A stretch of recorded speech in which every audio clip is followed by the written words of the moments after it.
For all its bluster, the technology of gunpowder was still in its infancy.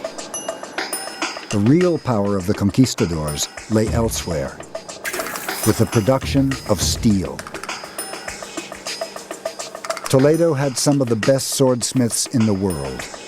But why were people here able to craft deadly steel weapons, while the Incas were still making simple bronze tools?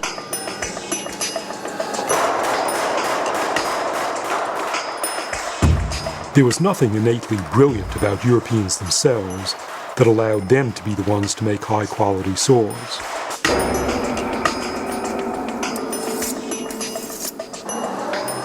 Just as with guns, swords were the result of a long process of trial and error that began outside Europe.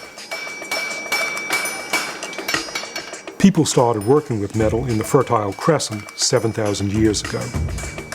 And because Europe was geographically close to the Fertile Crescent, Europeans inherited this metal technology.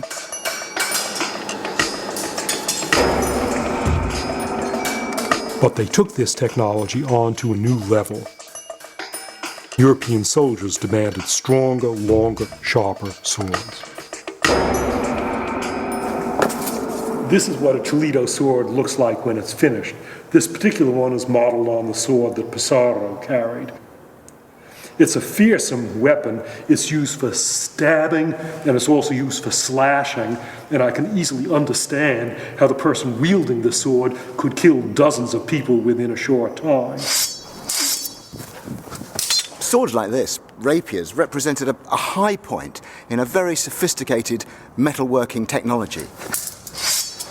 If you think about what the qualities are that are needed in a sword, first of all, it has to be hard enough, the metal has to be hard enough to take a sharp edge. And that requires steel, that is iron infused with carbon. And the more carbon you put into the iron, then the harder the metal is. But if you make it too hard, then it's brittle. And that's no good because as you hit somebody, your sword would break. And so you also need your sword to have a certain pliability, an ability to bend and spring back into shape. And it's got, by heating it to certain temperatures, plunging it into cold water, immense amount of experimentation. It took centuries to get to the level of sophistication where you could get something so long and elegant and fine and deadly as the rapier.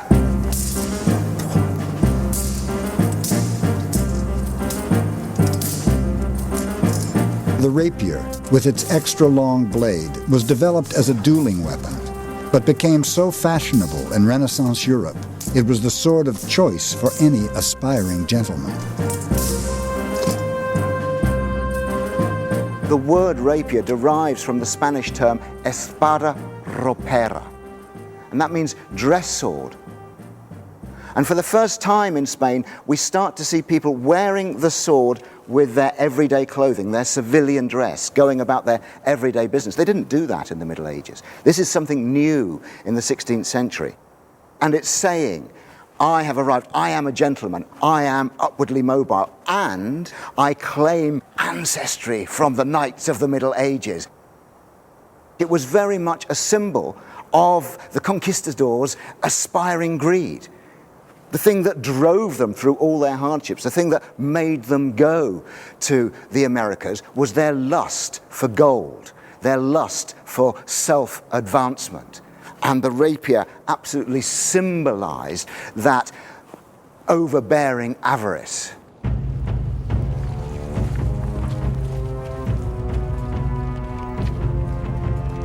On November 15th, 1532, Pizarro's band of adventurers enters the valley of Cajamarca.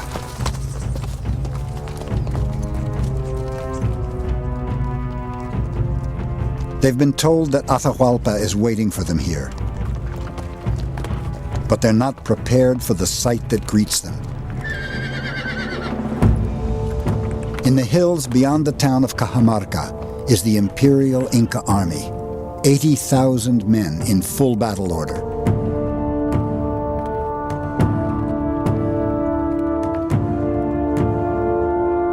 The conquistadors' own journals bear witness to their first impressions.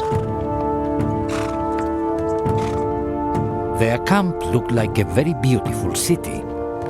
We'd seen nothing like it in the Indies until then, and it scared us, because we were so few and so deep in this land.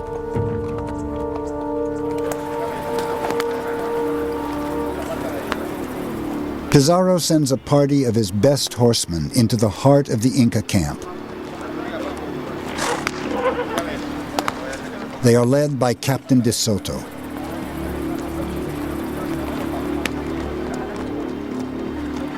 They are gambling that Atahualpa will allow them to pass through the camp unharmed,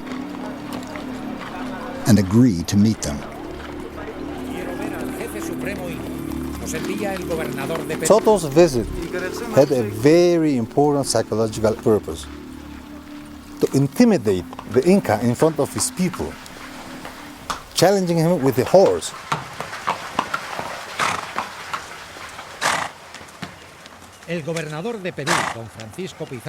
Atahualpa at first didn't react to Soto's presence, as if nobody had entered the room.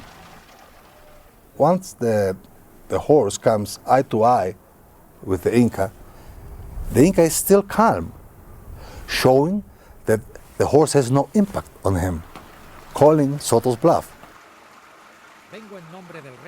The captain advanced so close that the horse's nostrils disturbed the fringe on the Inca's forehead. But the Inca never moved.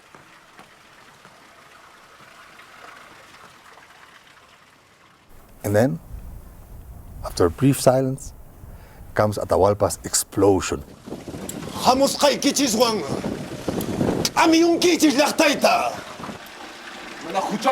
He was telling them, the time has come for you to pay.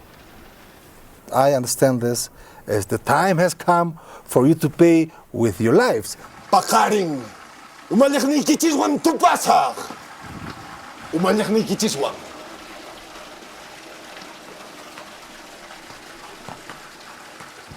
Soto, I understand, was nervous enough to come back with fear to the camp. And as we know, the Spaniards spent the night before in extreme fear.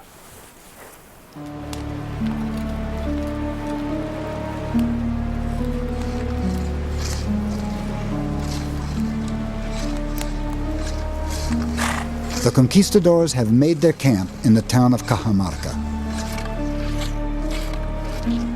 Many of them are now convinced they are facing oblivion. 168 soldiers, 1,000 miles from any other Spaniard, facing an army of 80,000 Incas. Few of us slept that night.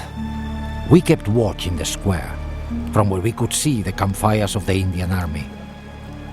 It was a fearful sight, like a brilliantly star-studded night.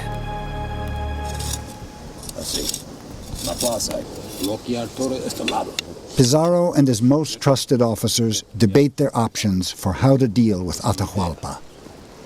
Pero hay un montón de soldados, capitán, no vamos a poder. Some advise caution, but Pizarro insists their best chance is to launch a surprise attack the next day. It's a tactic that's worked successfully in the past.